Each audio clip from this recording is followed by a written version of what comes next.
This is Press TV's Top 5. Thanks a lot for joining us. An international human rights group has accused Canadian police of abusing Aboriginal women in northern regions. Human Rights Watch said the mistreatment of women by the Royal Canadian Mounted Police has left Indigenous women in a constant state of insecurity. It said affected women and girls have reported excessive use of force, strip searches, as well as physical and sexual abuse by male officers. Human Rights Watch has also urged the Canadian government to investigate dozens of murders and disappearances of females in the Pacific province of British Columbia. To discuss that a bit further, we're now joined by Joshua Blakeney, Press TV's correspondent, who's joining us now via Skype from Calgary. Now, Joshua, how has the Canadian government responded, if at all, to these allegations? There's been no tangible response so far, Wakar. The RCMP, who themselves are indicted in this report, have said that Aboriginal women who have complaints are welcome to come forward and voice them. But I've just spent the last couple of hours going through this report, and I can tell you I'm left with a bitter taste in my mouth. This report by Human Rights Watch, an 89-page long report entitled "Those Who Take Us Away," is a withering indictment of the police in British Columbia, the Royal Canadian Mounted Police, who are responsible for protecting Aboriginal women and Aboriginal communities from criminality.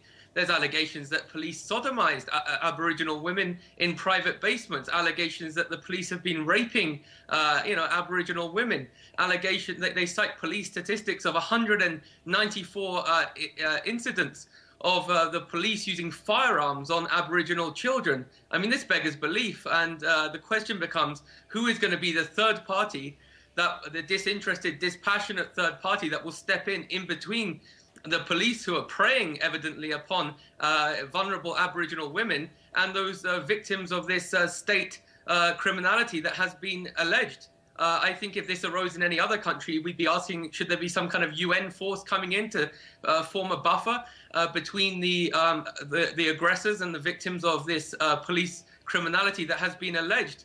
There was an incident cited in this report of a 12-year-old girl who had a police dog set upon her, which bit her leg.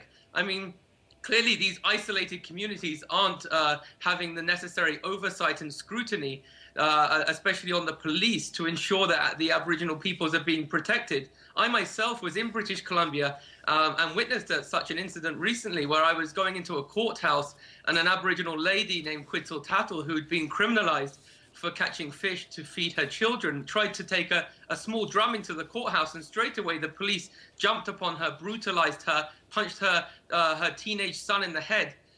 So this is the kind of cowboy attitude that's displayed towards Aboriginal peoples in this country. And we now have to ask ourselves, is there going to be retribution? Because many of these ladies who've alleged that the police have been raping them have said that the police have said that they'll come and kill them or hurt them if they speak about this alleged rape.